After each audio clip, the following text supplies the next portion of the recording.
Hi, I'm Bethany Warren, and you are joining me to listen to the podcast of our Millwall fan show with the No One Likes Us Talking team and hosted by Eamon Barkley, which is available every Friday at 8 p.m.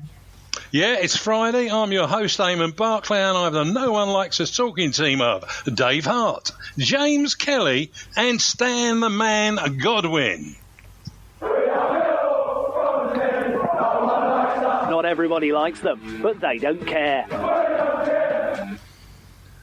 James, all quiet in the house tonight and ready for the show? Indeed, I am, Eamon. Pretty busy day today, but looking forward to having a chat with you guys tonight. Well, that's great to hear from you. And Stan, some remarkable stuff you've been writing on social media about the Millwall Community Trust then. Oh, yeah. I mean, well, you know, Eamon, we went up there and I knew that I've heard different managers say in the past that Millwall do big things in the community and whatever. And I suppose to some extent, unless you have any dealings with it, you get a bit blasé with it, don't you? But I stood there and I watched it. I mean, it was, mind-blowing. I mean, as I said before, as I said, I called it, didn't I, the jewel in the Millwall crown. And that's right. I mean, and old Mitch was there, and he said to me at one, I said to him, what do you think about this then, Mitch? He said, well, I've got to tell you, Stan. He said, I knew we did a lot, he said, but for the community, he said, but I didn't realise, he said, how heavily involved we was. And so, no, I mean, we at the club, and I know Sean and his team do a brilliant job. They do. And the whole club and the supporters can pat themselves on the back and take pride because... Yeah, I'd agree with you now. And just to bring some clarity, Mitchell Elliott is one of our sponsors and he's Reliance Cleaning South East. Thanks, Stan. Dave, what a day we had at St Paul's Ground. Me and you spent quite some time together, actually. It was a great day, Eamon. Yeah, and the Lions Centre as well you went to, didn't you? Oh, I was so impressed with the Lions Centre. It was absolutely great. Ted and Stan came with me, and when we got there, we were shown around, sat in on a couple of classes that were running, and I was just really impressed with the professionalism and the enthusiasm in the centre. It was just great. Yeah, it was a great day all round. Thanks, guys. We'll get on with the show now. Firstly, on a sombre note, we remember two former Lions that left us this week. Barry Pearce, who spent almost 2 seasons with us from 1959 and was described as a sturdy and constructive inside forward. He passed away with the disease that is the bane to footballers, being dementia, just ahead of his 86th birthday. Then we heard of the passing of Dublin-born Pat Brady, aged 84. One of 2 brothers that both played for Millwall from the late 50s until 1963, when they joined Queen's Park Rangers. He amassed 160 games for the Lions. He became a teacher at Brockley County School and at Paragon in the 1970s. Of his 3 brothers who all played football, Ray, who also played for us, Frank, who played for Shamrock Rovers, and famously Liam, who played for Arsenal, it is only Liam Brady who survives them. The thoughts of everyone at our Millwall fan show and our listeners are with the family and friends of both Barry and Pat at this sad time. R.I.P. Barry and Pat. Tonight we welcome a man that has grown more familiar to Lions fans since football returned at the end of last season. But here are some facts that are not so well known about him. His involvement with radio began on hospital radio. He moved up to producing his own radio show with a friend on Boundary Sound in Lincolnshire. He has read the full-time football scores live on BBC One. Worked with David Beckham and other ex-pro footballers at his academy near the O2 as a commentator and narrated the DVD. Worked with Soccer AM, helping write some of the jokes for the show, and also appeared in a couple of sketches. Performed stand-up comedy at the Comedy Store in Piccadilly, and also got to the quarter-finals of a national stand-up comedy competition. he has also been an extra in an X-Men film. Would you believe it? And we know he works for the BBC London and is a football commentator covering Millwall Football Club on iFollow. It is, of course, the man that has always got a line, as Les Briley says. Welcome once again, Carl Bates. Evening all. Thank you for that very elongated introduction that made me feel rather blushingly embarrassed. But yeah, thank you. You've really got I swear you lot are stalking me. Every time I come on here, I just get more of a bio. Soon you're going to say where I was born, what my favourite food is.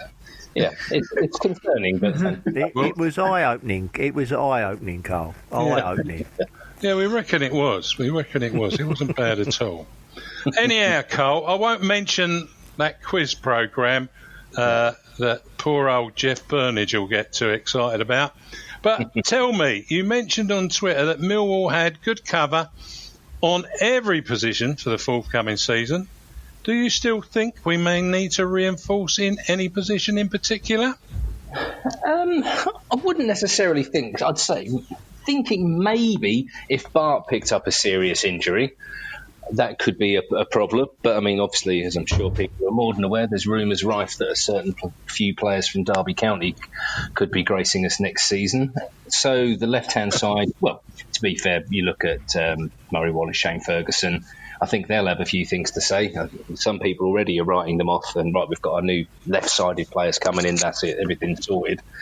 But no, I think we're okay overall. Especially, obviously, Troy Parrott's come in up front, gives us another option. So no, I think we're looking really, really strong. No, he certainly does. Yeah, the goalkeeper's probably the awkward one. I can't see old Fielding getting fit. So, yeah, good point. Well made. Stan. Yeah, Stan. Hi, Carl. Stan here, mate. How are you? I'm all right, thank you, Stan. How are you? Oh, I'm leaning forward all the way, mate. Anyway, do you see that Troy Parrott as a critical piece of the jigsaw to mount a promotion challenge? I think that's a big question on young shoulders for Troy. I think he definitely helps. Obviously, when we've got an option, for example, to go more direct with Matt Smith, I mean, we've seen his link-up play with others has worked very well when we've gone aerial. I mean, obviously Nottingham Forest especially, where he took them apart in the first half. I think Troy Parrott will, I wouldn't say be the missing piece. I'm not expecting him to play every game. Hopefully he'll prove us wrong and scoring goals left, right and centre. But, you know, let's face it, Millwall at the end of the day didn't get in the playoffs because they didn't score enough goals. Defensively, rock solid. If Gary can keep that record up at the back, it's just a case of a few more goals. And, you know, Parrott's going to bring that to the party. So it's a great acquisition. And hopefully he can, you know, if he gets us, say, 8-10 goals this season, that's a fantastic, that's the word I was looking for. Yes, a great return in his first season with Millwall. Or maybe his only season, depends how he gets on. It could be a feather in our cap. Very good, very good. I was trying desperately not to come up with Hi, Carl, it's Dave here. Just looking at the coming season with these players that Gary's brought in, do you think he's going to approach the season with a different plan, like playing three at the back, and to get us to score, to get more forward quicker and score more goals? Do you think that might be the plan? I think the only problem that we've had under Gary Rowett so far is if we've trailed in a game, especially away from home. If Millwall get their noses in front, I can't remember the statistic off the top of my head, but I think it was only Leeds United away that when Millwall took the lead, actually Millwall lost the match under Gary. So it's only if Millwall go behind they tend to struggle. So I think the back three will stay, and rightly so, on the road. And hopefully, well, I mean, look at, for example, Sean Hutchinson and Jake Cooper. We'd never have believed at the start of the season that those two would be a genuine attacking threat and not in the air. Both on the left and right-hand side, they bomb forwards. Obviously, Cooper turning up with that important winner against Charlton. Hutchinson, I think, ended up with about 6 this season. So, no, I think the back three works, and I can't see Gary changing that. That's how I see it. Yeah, good. Evening, Carl. I don't know about you, but I've seen a few videos of Parrott in training on Twitter, and obviously he scored against Bromley earlier this week in a pre-season friendly. How impressed have you been with him from what you've seen or indeed heard of him so far? Well, in regards both, very impressed. I mean, I think a lot of Millwall fans have seen the footage in training where he's literally been taking one touch, whether that be back to goal or the ball played into him. It's one touch. He's one of those strikers that doesn't need to look. He seems to know where the goal is very quickly, sums up the angles and hits across goal very cleanly. It wasn't a case of just putting his foot through it and hoping for the best. These were hit with pace into the corners. So, it's a sign of a good striker. It's what you'd expect. But nonetheless, there was definitely an edge to him. He did look very clinical in front of goal. It's been a lot. The only thing that slightly bothers me, Carl, is there's been a lot said about him, and I've not seen him. And I'm just a little bit worried that, people don't suddenly start getting too carried away with him. Or they think he's going to come there and suddenly, be turned into some goal machine. I mean, I hope he does, but you know what I mean. I think we ought to be careful not to give him too much pressure. Yeah, no, agreed. I think I said it when I was last on the show. I think because obviously we wouldn't want it this way, but I think because of COVID and starting behind closed doors and then with a limited amount of fans within the den and on the road, I think that will help him bed in. I don't think he'll feel immediate pressure in that way. Yeah, I agree. But you're right in the fact that there always is. You can't help it as a fan. You always, the minute there's a new signing, you hope they're going to be, if it's a striker, 15, 20 goals. If it's a midfielder, they're going to be setting up chances left, right and centre, defenders clean sheets. It's nature of the beast, isn't it? As a fan, you can't help but dream. And for Troy, as I'm sure we'll all agree, if the first, say, 3 games he gets a goal in each or gets a hat-trick in one of them, it's almost heaven help him, because the furore around him is going to be huge. But he's had a good grounding at Tottenham. He could just be somebody that takes it with a pinch of salt and carries on and scores more and more goals, and his confidence grows from there. Yeah, let's be hopeful on that account. Yes, just going back to the goal scoring, we're hearing that Mason Bennett is going to put pen to paper very soon. I personally had some concerns about his fitness, playing so many games and then being out for as many. Do you think that is something that hopefully will change? Because I actually believe that Mason Bennett could be a real addition to the squad, and with Troy and with Smithy, and we could have quite a potent strike force, especially being backed up with the likes of our defence, like you said earlier.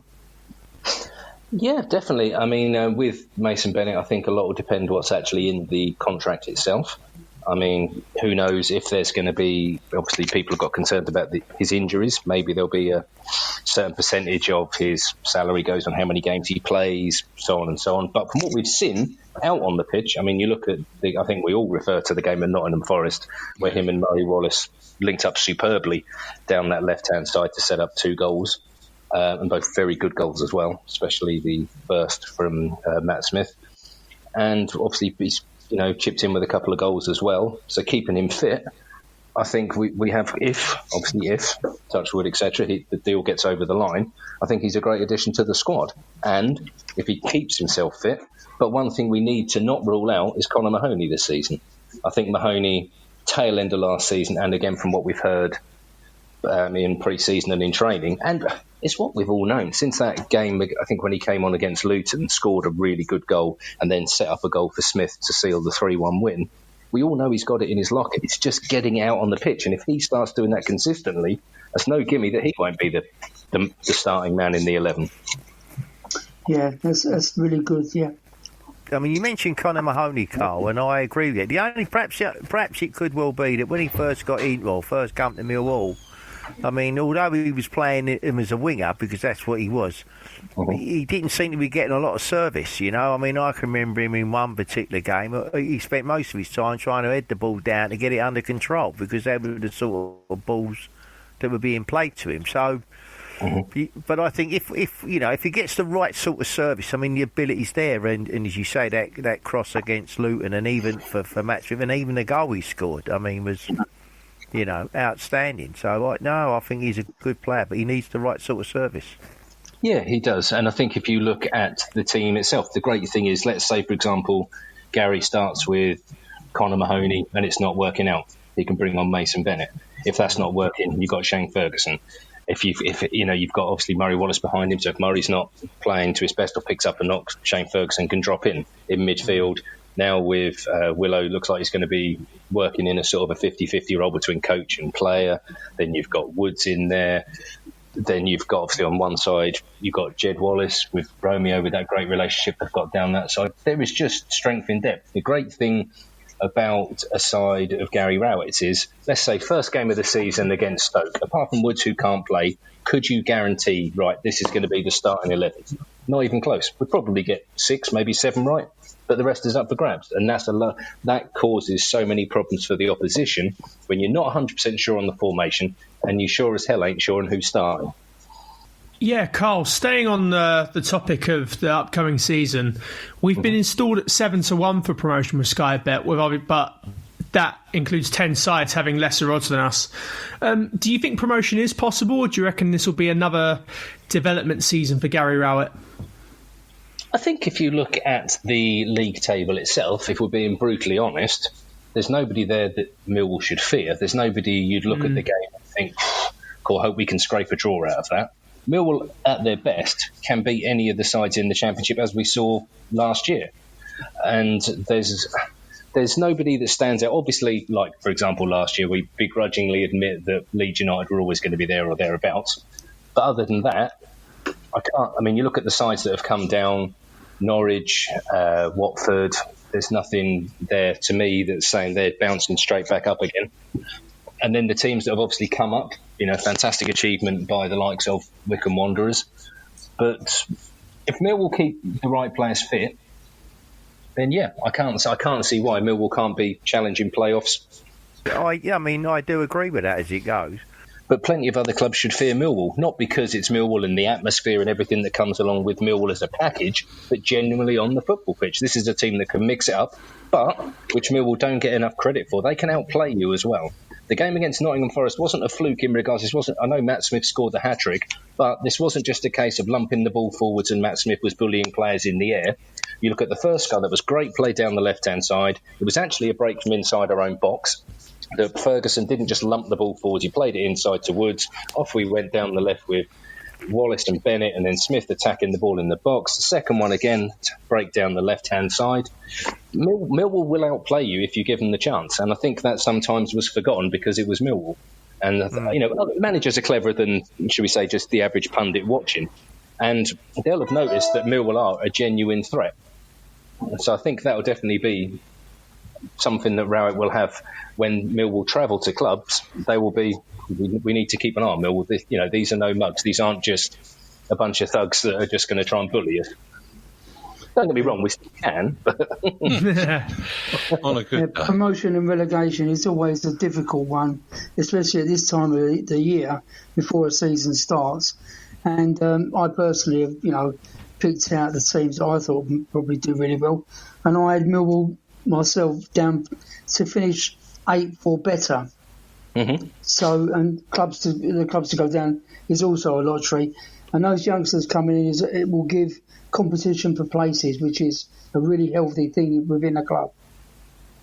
Yeah, no. The more the merrier, isn't it? You don't want to be a team that has to write, this is the best 11. I mean, I remember a few times you watched Neil towards the end of his tenure at Millwall, and you could see when he looked at the sub bench, he sort of begrudgingly made changes, and it was mainly down to fatigue than thinking this guy's going to come on and he's going to make a difference.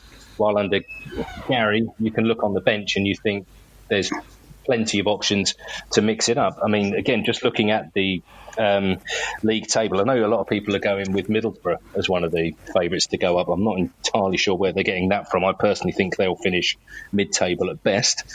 which means now they'll absolutely walk the league because this is on record. Yeah. But no, there's nothing there drastically to fear, in my opinion, and there's no reason why Millwall can't be, as they were this season, sniffing around 5th, 6th spot.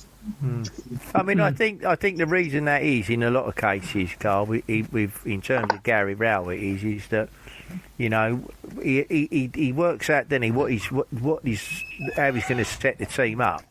Right? And then you know, and what he don't do is he don't put square pegs in round holes. I mean, you know, he picks the site, he picks the best players for the positions that or the system that he's going to play. You know, and I don't think you can fault him. No, I don't think so. I mean, I think we all had an eyebrow raised when we saw, obviously, when Marlon's been struggling towards the end of the season, and we brought in Billy Mitchell at wing back, and I think we all were like, I don't know how this is going to work. But you could tell that this wasn't just a last minute, right, Billy, here's the shirt, best of luck, you know, drop in at right wing back. You could tell they'd obviously practiced this in training because he took to it like a duck to water. He played very, very well there. He was probably close, if not man of the match that day. So, yeah, it's not a case of, like you said, a lot of people would have panicked and thought, right, if Marlon's not there, then we're going to have to really rejig everything here. He thought, no, this is the formation I want to play. This is so Billy will get him sorted out in the week. We'll give him a few runs there, and then on the day he was more than fine. For me, Carl, one of the revelations that's come out recently is the reason that Matt Smith got so many of his goals was down to the Cooper effect and players following Cooper and giving a bit more space to Matt Smith. I didn't pick that out, but that's the story that's come out.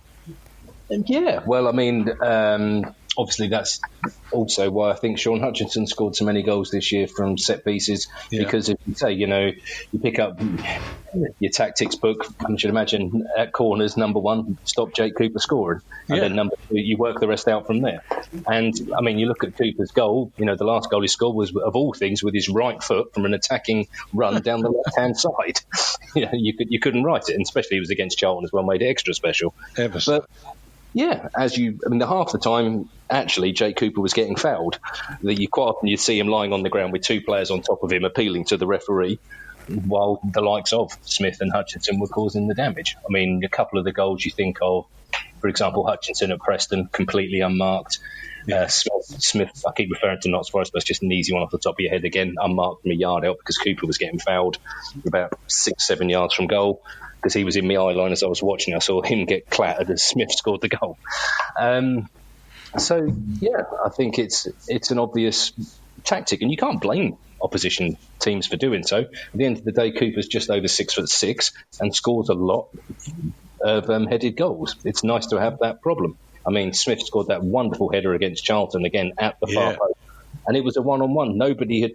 It sounds crazy, but no one had really picked him up, considering that he got a free run on that header to get above the defender to head it into the back of the net because everybody was focused on Jake Cooper. Yeah, that's amazing, absolutely amazing. As usual, Carl, it's been an enlightening session with you. But just before you go, what do you think? We have 2 games ahead, away to Crawley Town in the, maybe it's called the Carabao Cup this time, but it's certainly the English Football League Cup at least. We'll go. So we'll go with that to start with, and then we got the opening game against Stoke on the 12th. How do you see us faring in those 2 games? Crawley, I think a lot depends on what sort of side Gary's looking to put out. Is he looking for a long cup run? Is he looking to give a few players a game? Maybe he's looking, or maybe he's undecided on who that starting 11 will be against Stoke. So he might be trying out a couple of players, and obviously Woods won't be able to play in that first match. So he might be picking a couple of players in central midfield to see who plays there. I still think Millwall should win, even if they do mix it up a bit. So I'd be pretty confident Millwall will go there and win, maybe by a couple, maybe 2-0, 3-1. As for Stoke, I think it'll be a tight game. I fancy Millwall to win, probably maybe 1-0. I think there won't be many goals in it. Stoke are pretty well set up, and they're a big physical side. So I think, as we were talking about a moment ago, set pieces maybe harder to score because Stoke are going to be just as threatening at the other end of the pitch as Millwall are. So there's going to be a lot of chalk on the board, shall we say, pre-season, trying to work out from both sides how to stop the other. But no, I think Millwall will get over the line in that. I think they'll win one. They'll win a scrappy affair. I don't think it'll be one for the purists, but nonetheless, I fancy Millwall for 3 points. It's one that we'll win. That sounds good to me. Well, Carl, we'll look forward to hearing you back on the airwaves initially on I Follow Again, because those of us that have got our season tickets will be listening and watching again, and we'll enjoy you and Les talking to us at home, and Max or Billy. So we'll be looking forward to that big style. Well, and hopefully we'll be seeing you in October as well in person. That would be even better. As long as hope can bring it, we'll be there. So you'll have to come back and join us a bit further down the season, and we'll review how we're going and where you think we're doing best and where we're not doing best. And we'll find out some more facts about you so that the listeners can feel that they've got a rounded vision of everything that you are. But we mustn't mention that quiz game. That's for sure. Exactly. Thanks again, Carl. Lovely to have you on. Thanks for inviting me. Cheers, Carl. See you later, Carl. Right. That was nice to hear from Carl. But for now, we'll listen to one Kai Bennett from Millwall Fan TV talking about Millwall Fan TV. Hey, I'm Kai from Millwall Fan TV. On Millwall Fan TV, I cover pre-match predictions, post-match analysis, and a bit of full-time reaction when we can go to the games. Also, quite a few X-Lines chats on my my YouTube, actually, as we speak right now. I've got some Martin Wolford, Scott Barron, that just a couple to name a few. So do it for the love of Millwall. Absolutely love Millwall, and let's hope we can push on next year and make the playoffs. And if you could subscribe to Millwall Fan TV, that'd be absolutely amazing, and hopefully we can follow the journey together. Comedy Lines. I'm Eamon, and I'm back with a No One Likes Us talking team of Dave, Stan and James as we turn to a former Lion who was in our youth ranks at the turn of the century. Wow, that seems a long time ago. He made his first team appearance as an unused sub in 2003. He could play central defender and left back. He made inconsistent appearances under managers Dennis Wise and Colin Lee. But when Dave Tuttle took the managerial reins, he featured much more regularly. When we dropped into third tier, he left for some team in Croydon, which was rather odd in 2007. But never mind, 9 months later he came back to the Den on loan for a month and then signed once again for the Lions in 2008 on a 3-year contract that featured 2 Wembley trips and saw him hold the captaincy in the absence of Paul Robinson. The season Millwall returned to the Championship was his last, and in July 2012 he joined League One Brentford.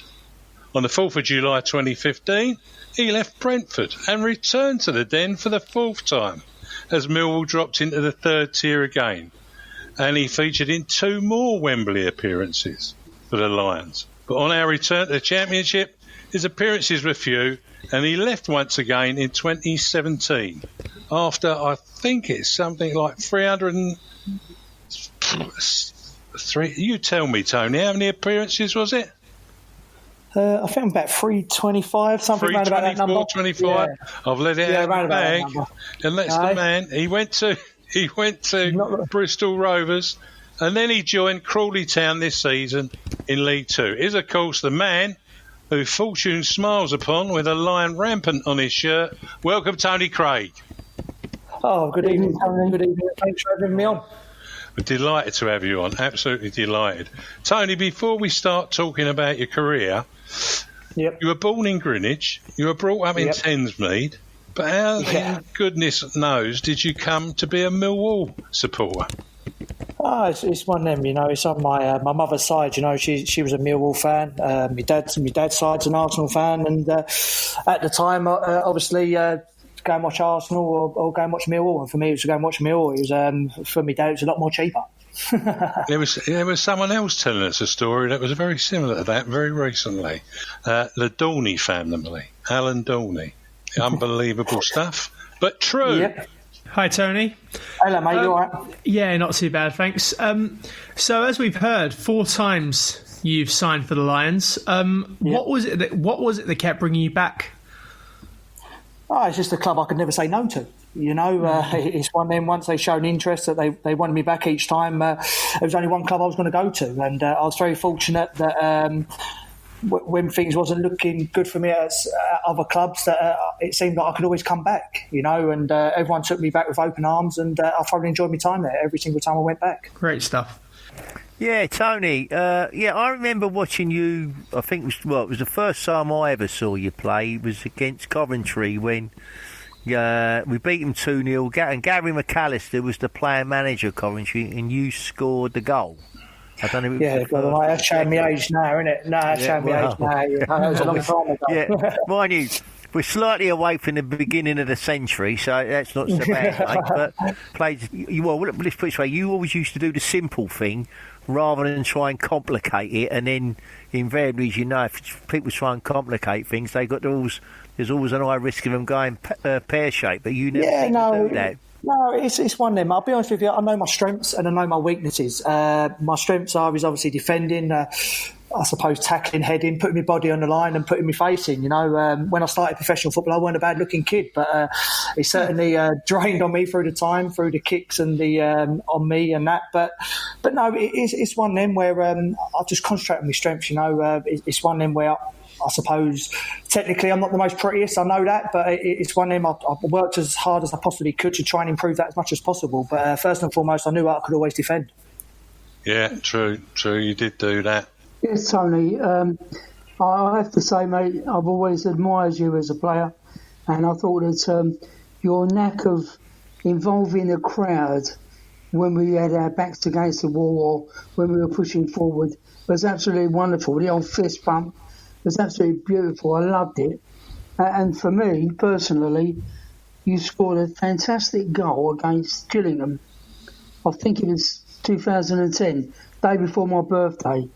And you latched onto a long throw from Stevie Morrison and volleyed the ball in to give us, I think you put us 2-0 up against Gillingham. And that for me was absolutely fantastic. Loved every minute of it. Yeah, no, thanks. For me, it's obviously I play with so much passion, adrenaline, you know, and sometimes I let myself go, you know. I think off the pitch I'm quite a quiet man, I'm a family man, you know, I keep myself to myself. But when I'm on my pitch, it just I just love to give my all, you know, and like I said, sometimes it isn't in the right way, you know. Obviously, I've got to keep my emotions in check sometimes, but it's nice that I show my passion and people can see that, you know. That was what it's all about me. It's one of them, I've got more satisfaction out of a tackle than a goal sometimes, you know. But bringing back to that Gillingham goal, I certainly do remember that. I think, me personally, I think that's probably my best goal for Mill. Can't be bad. Cracking. Yeah, it was. Tony, can I just ask you, when you pack up, are you planning to do coaching, or you having to talk about a complete break from football altogether? Oh no, I never want to break from this game. You know, I'll be honest with you, I feel very privileged to still be involved in the game. I love every minute of it. But for me, I'm on my FA coaching badges at the moment. I'm on my A licence. So I've done level 2. I've done the B licence, and I'm nearly done now, the A licence, which is good. I've just got a final assessment to do. It's one of them where over the last 2 years I've been doing some training with the youth team at Bristol Rovers at night times and that. But funny enough, a couple of weeks ago, I've just spoken to Scott Fitzgerald, and obviously now being back home with the family and the kids and that he said to me that whenever I want, I can go and do some training with the youth sides at night time, or if I have a day off at the same time, maybe do the 16 to 18s, which I'm very grateful for. Back to Millwall for the 5th time then, Tony. You know, but no, it's just one of them, you know. It's just I'm grateful for Scott Fitzgerald to let me spend some time with the youth team to get some wisdom, to get some experience. You know, it's one of them. It's a side of myself I do see myself going into next. into coaching, and it's one of them where I've just signed a 2-year deal at Crawley now, so I know that I've got 2 more years at least playing, which takes me to 37, which is brilliant.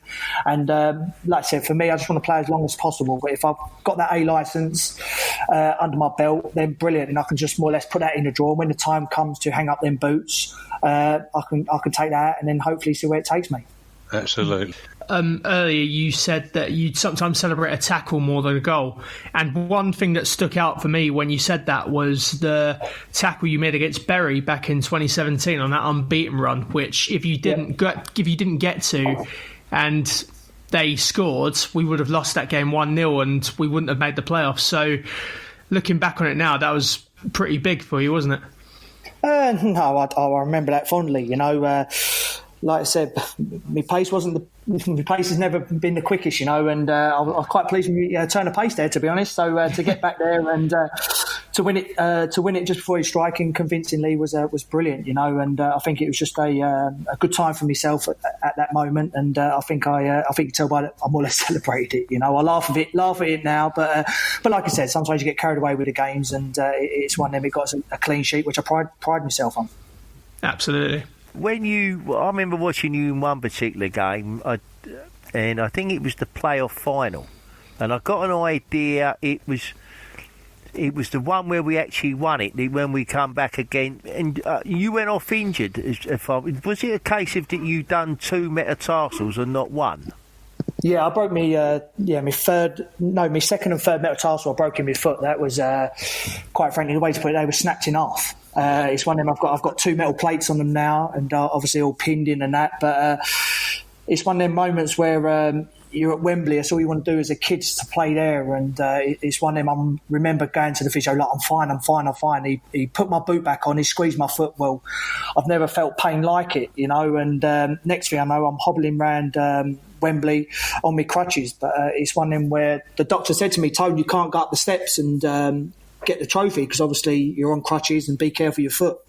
And it's just one of them. It's a boyhood dream again, is to walk up them steps at Wembley. And I said to him, there's nothing going to stop me going up there. And it was a great day.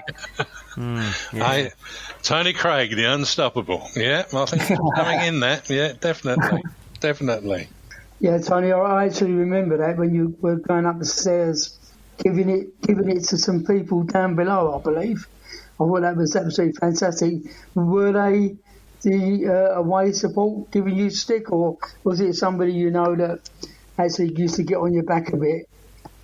No, it's one of them. It's a part and parcel of the job. Obviously, you get a bit of jip. There were some people walking up. I remember walking up there, and they did give me a bit. To be fair, so it was aimed at them. But it's one of them. It was emotions. It's emotions coming out of you. We went through a lot that season. We had some highs, some lows, and for me, it's just a big relief to finally get over the line and to fulfill it. For me personally, was like I said, being a fan as a kid and walking up the steps at Wembley, being captain. Does it get any better than that? No, it don't. For me personally, and the thing for that is no one can take that away from me.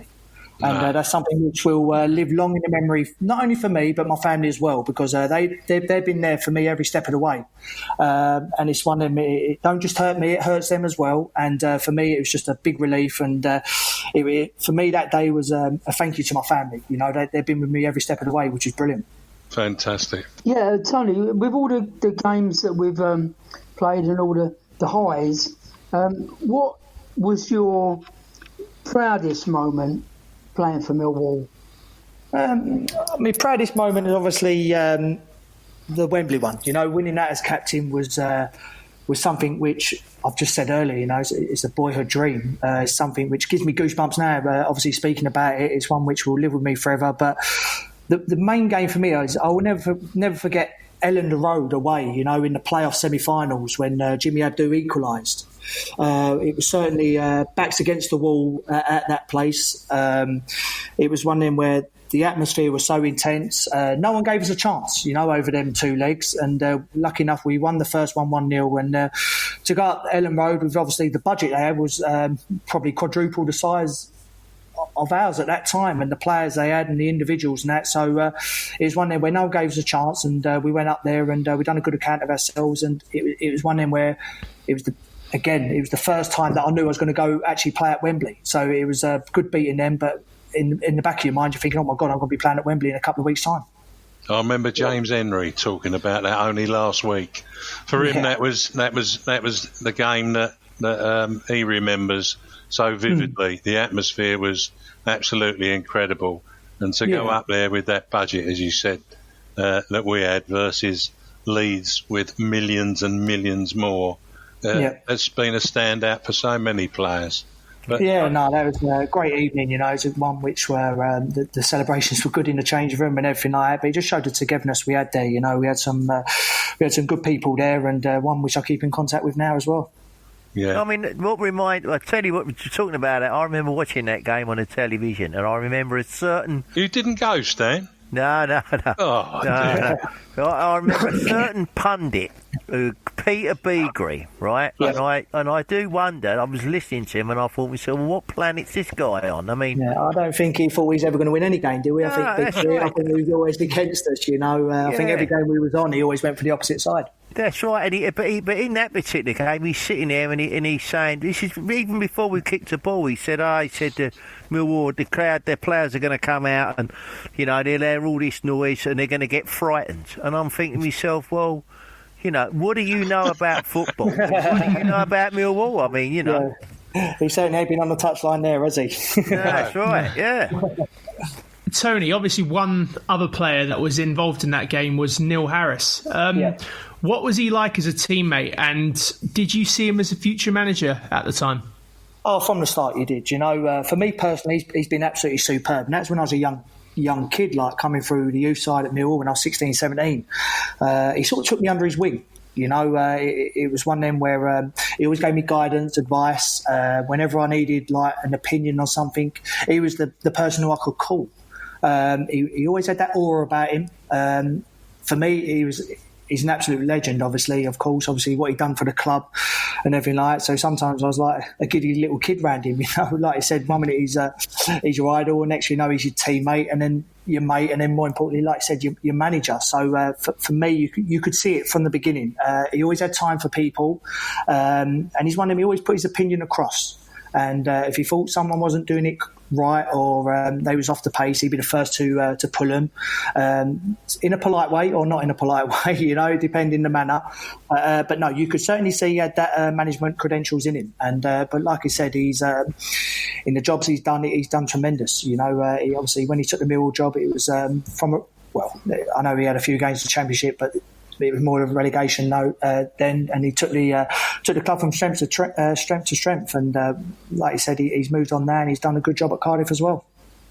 When you come back, I can remember, Tony, when you was playing for Brentford, and you come back to Millwall, and there seemed to be, which I found amazing myself. I mean, there seemed to be people writing in the papers. They was going to make a real big thing of this about the fact that you were coming back to Millwall when you were playing for Brentford, and that somehow you wouldn't be giving it your all and all the rest of it. And I thought to myself, well, how did they come to that conclusion? What was the thought process there? I mean, I never believed it for a minute, but when you come back to play at Millwall. For whoever, how did you find the reception you got? Was it better than you thought it might have been, or what? No, it was good. Obviously, I got a nice round of applause and everything like that. But once the game started, I think everyone forgot. Everyone forgot that I was playing for the club. I think it's one of them. Once at the start, you get that round of applause, but like you said, once you step over that white line, obviously, at that time, unfortunately, you've got to play for the club you're playing for at that moment. And it's one of them where it wasn't an easy game to play in for me personally, because obviously, like I said, I've got so much affiliation for the club and everything like that. But no, for me, it's funny. I think I probably got more abuse from my mates in the stands. It's one of them every time behind their Coldblow Lane and that. I think they gave me jip and that. But no, it was an interesting game for me personally. It's for me personally, ain't one which I enjoyed. I love playing at the Den. I love going back in that aspect. But it's one of them for me. I just do my job and then move on. Yeah, Tony, you talk about Neil Harris. I mean, he is a legend, as we all know. But we had somebody else that had probably had influences on a lot of players, Steve Morrison. How did he come across to you? What did you think of the time you spent at the club playing with Steve? Oh no, he was brilliant for the club. Again, he's someone I sort of keep in contact with, speak to time to time, and that. And like I said, again, his record speaks for itself. He was a great credit towards the club. He was one of them where again he could put his opinion across. Everyone sort of listened as well. And but no, he went from strength to strength. Like I said, when he first came, he had that sort of slow start and that, and then once they got rolling, it just seemed he never looked back.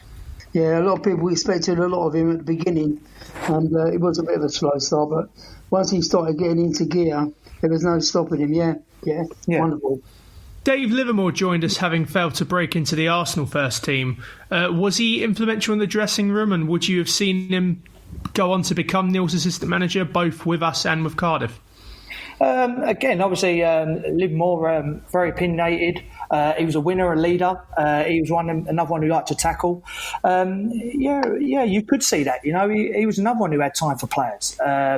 He had the youngsters who would want to talk to him, but more importantly, he had the voice as a changing room. Sometimes, he was one of them where if something had to be said, he knew his time is when to say it. And everything like that. But like I say, he was captain at Millwall as well, and he's one of them you could certainly see him going into that coaching capacity, and maybe might one day maybe go on his own, but I don't know what his intentions are with that. Just a couple of questions I'd like to ask you, Tony, just bits that stick out over time. I mean, what happened when you got picked up by Crystal Palace? Because I thought to myself, goodness gracious, what's he done here? Interesting time at that moment. If you remember, the club wasn't financially in a good position at that time. I remember loads of managers, loads of managers going through, and I just remember receiving a phone call from Willie Donachie one night. He's just saying, Tony, we've had an offer from Crystal Palace, and for me, I want the money. I went, well, Willie, you understand what Mill means to me, and to me going to Crystal Palace obviously is a big thing. He was like, well, I said, well, Willie, I'll be honest with you, I don't, at that moment, I didn't want to go. I was enjoying my football, I was playing week in, week out, and I'm loving my time there, But it's one of them where Willie did ring me up the following evening, and he said, Tone, I've already spent the money on Ryan Smith. Do you remember the wing up on Marv? And he's like, well, Tone, you've got to go. I've spent the money, and you've got to move on. And that's that's football in general. Sometimes you haven't got a choice in it. Obviously, I know I had a contract and everything like that, but when I've got the manager telling me that you've got to go and he's already spent the money, I was in a situation where I didn't have much else I could really do. So obviously, I had to go and go to Crystal Palace. Well, all I can say is Smith, Craig, yes. So I think you win hands down on that one. But the other one, who would you say was the most influential person at the Den over your career? At the Den, player-wise, is Neil Harris. Obviously, people don't understand what he done for me off the pitch. He grew me into a man. And he made me learn the football circuit very, very quickly. Because I was sort of young and naive when I first come, to be honest. Obviously you come into the club you support. Yeah. You come with all these stars in your eyes, and you, like I said, all these first team players, and you're thinking, wow, 1 minute I'm supporting them, next minute I'm playing actually next to them. So he was one of them who sort of pulled me to the side, said, right then, obviously now you're a player, you're one of us, and I owe him a lot for that. Also, Stuart Nethercott, he was brilliant for me when I was a young kid. He was the captain at the time, and he took me under his sort of wing as well, and I was his boot boy, which helped, and it's one of them, if his boots weren't done, he sort of told me in certain terms, and he wasn't shy, and it's funny, one story, he always used to leave his boots outside the gym, which was a fine, by the way, because he weren't meant to have his footwear inside, and one day I remember looking for him and I'm thinking, I can't find his boots nowhere, he must have took them home with him. So next morning I've come in, all of a sudden I hear, TC, where the effing hell is TC? I'm thinking, oh my word, what's happened here? He's like, where's my boots are dirty? I was like, Nevers, you've left them, you didn't even name the place. He went, right then, in future, you never leave this changing ground until my boots are done. If you have to search high and low for them, then so be it. Well, he used to hide them in the oddest place. I had to go and look for him every day for 2 weeks, But no, he was brilliant. But like I said, for me, Mark McGee was fantastic. Obviously, bringing me bringing me in the first team fold and making me debut under him. He was absolutely brilliant. And Kenny Jackett, I learned a lot of him as well. Again, he was a good man management. He had a good, solid manager career at Millwall, and he's one of them where even now, time to time, I still talk to him. Absolutely fantastic. We'll have to have you back, Tony, because there's so much history that we can only touch on a little bit at any given time. No problem. But how do you think, as a fan, we'll fare with Gary Rowett next season? I think he's done a fantastic job. He's one in with the players he had there. He's certainly getting the best out of them, and it was just a shame there wasn't another 2 games to go of the season. Which is easy to say, and I think lockdown come at a wrong time for him. Obviously after that performance at Forest away, and next season I think they will come back all firing and fit and raring to go, and. It's an interesting season for them because, like I said, there's a lot of clubs in that league who budgets are going down and got to sell players, and Millwall are very, very stable at the moment, and they've kept their nucleus of players, so obviously they'll know their strengths, and maybe 2 or 3 signings coming in which certainly help, and like I said, I think it could be a very, very good season for Millwall. Yeah, we're hoping the same. Anyhow, thanks, Tony. We look forward to seeing you again soon, playing for Crawley. But don't give us a tough time. And we'll have to get you back to reflect on that game and our start to the next season, and to get a bit more of that Tony Craig history. It really has been fantastic. Thanks, brilliant. Tony. Thanks for having me on. You take care. Thank you, Jack. Cheers, Thank Tony. you. Thanks, Tony. Take care. Thank you. See ya. Bye. Well, what a discussion that was with Tony Craig. He's had so much time in and out of the club. It's absolutely incredible. Anyway, we'll take a short break there, and we'll listen to the one and only Bethany Warren.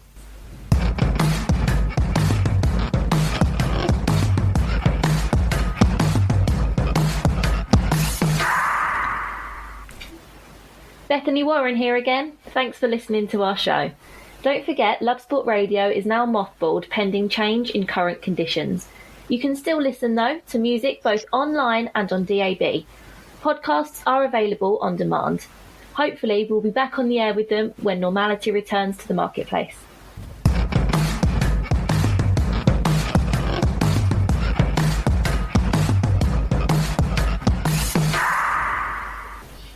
I'm Eamon, and I'm back with a No One Likes Us team of Dave Hart, Stan Godwin and James Kelly. Delighted to have Jeff Burnage with us, who attended the game at St Paul's ground. Jeff, tell us about the 1-1 draw the Lionesses had against London Bees. Well, this was a very encouraging morning last Sunday, Eamon. As you said, we played against London Bees. That's a championship club, so ranked in the top 23 clubs in the country. Lee Birch, our former manager, sent down a mixed team of first team and development team players. A 1-1 draw there was a very, very encouraging result. After last week's game with National League Billericay, this was another stiff test. Katie Whitmore, the manager, started with the 3-5-2 she finished with last week. It worked really well. The back three, Millie Connell, Sian Fitzgerald and Lois Smith, they had their work cut out and they did a brilliant job. Very nearly kept a clean sheet. In goal, we had Millie Carter, last week's second half goalkeeper, and another new signing with her, Larissa Miller, who did the second half last Sunday. We scored first. Both sides had hit the woodwork, or metalwork as it is these days, and eventually, after a succession of really good corners taken by last year's top scorer Shannon Drew, a succession of really good deliveries, finishing with a brilliant run and powerful near post header from new centre forward Abby Dell. That was a goal that really belonged at a high level in women's football. Really excellent. That brought the admittedly small number of people there because of the lockdown regulations. That really was an exciting finish. Seen also by the drone, which is now sometimes seen filming non-league games from the air, in this case above the stadium. That's worth looking out for. About 15 minutes from the end, the Bees themselves got a really good goal. I can't tell you the name of the player, but a strong right-footed shot into the bottom corner to equalise. It was another excellent goal. I would say that the midfield, which was mainly Libby the captain and Alicia Miranda, our American student player, they were outstanding in midfield. They worked really hard, as did everybody. Abby up front was partnered by a combination of either Molly Hawkins from last year's team or Shannon, who I've already mentioned. We did cause a number of problems, had a number of chances. So all in all, I'd like to mention everybody because everybody really worked hard. We had 6 subs, so we used 17 players. There was roll-on, roll-off substitutes. I think Katie and Nick Farrell, the management team, will have been really pleased by what they saw. Now, this coming Sunday, we entertain another team from one level above us, in this case, Dulwich Hamlet, who took over another side a year or so ago to have their own presence in women's football. They're in the London and South East Regional League. That game's back at St Paul's. Millwall fans know that as Fisher's Ground, although it is now run by Millwall Community Trust. The kick-off for that game is 2 o'clock, and there will be Twitter updates on that game as well. Millwall Lionesses Twitter, Millwall_LFC, and I recommend everybody to tune into that next Sunday. Well, thanks, Jeff. That's a pretty comprehensive report that you've given us, and something to look forward to. It was good to see that young lady scoring her first goal for the Lionesses, I understand. In the meantime, we'll look forward to you telling us next week what happened against Dulwich Hamlet. This week we return to Millwall's top 20 of the 21st century, and tonight we review a man that joined us from Orient. He took some time to get scoring, but probably scored the best goal ever at Wembley in a Millwall shirt. It's that Millwall fan who sits just outside our top 10 in the 11th position with 21 league goals, Gary Alexander. What do we think about that, Stan? Well, I'm just looking here about the categories you that we would put him under, and it would have to be for me, it would have to be two of the three. I mean, he certainly wasn't a goal hanger. He certainly could score good goals, no question of that. But equally on the other side, I mean, we all remember the goal at Wembley. I mean, even to this day, it's still the greatest goal ever scored at the new Wembley. And that would fall, and it comes under great. But no, I mean, Gary Alexander, I mean, the guy, I mean, I remember when he first came to Millwall, I mean, he didn't score from sort of August until December. Yeah, slow start. Day, yeah. Now, I can only go by, you know, what you hear and whatever, and I can honestly say that every time we was at Millwall and you played and whatever, when you was coming out, I never heard anybody, either during the game or after the game, start slagging him off, because they all recognised that he worked hard. And, you know, and once he scored, once he got up and running, well, as I say, the rest would be history. And because he, on that Boxing Day, scored the hat-trick, he never looked back, did he? But no, certainly a great goal. Well, he was a good goal scorer, there's no doubt. But I would say he'd have to be a great goal scorer. The goal at Wembley, I mean, that is end of story for me. Yeah. So what do you think, Dave? Well, Gary Alexander for me was a typical old-fashioned striker because he worked hard. He was a hard player to push off the ball. He could score with both feet as well as his head, and he also had an eye for goal, and which he proved on many occasions, in my opinion. And he also had an eye for the spectacular, as Wembley certainly proved. So I have to agree totally with Stan. He was a good goal scorer, but also he could be a great goal scorer. A split decision so far, so it's all down to you, James Kelly. Yeah, for me, it's going to have to be a great goal scorer, just for the Wembley goal, and then obviously putting us 2-1 up at that point. For me, that was the greatest goal that's ever been scored in the playoffs, and one of the best goals that's ever been scored at Wembley, both old and new. So, for me, yeah, great goal scorer, hands down. It looks like the great goal scorer gets the ballot.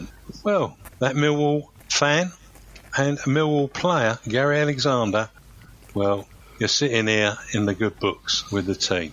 With that, we'll take another break.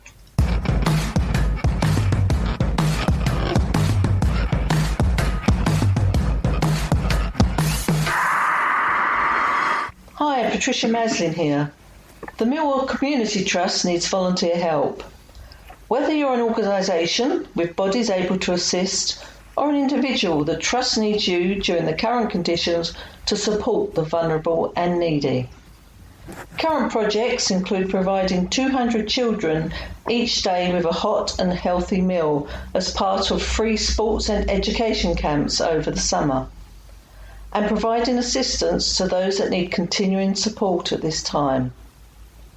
If you can help make a difference or need help, please contact Sean Daly, the Trust's Chief Executive Officer, by phone on 07 958 027060. Once again, that's 07 958 027060. Or contact by email sdaly, I'll spell that, SDALY, at millwallcommunity, all one word, .org.uk. I'll repeat that, sdaly, SDALY, at millwallcommunity, all one word, .org.uk. If you can, or you know someone or any organisation who might be able to help, please let the Community Trust know. Thank you.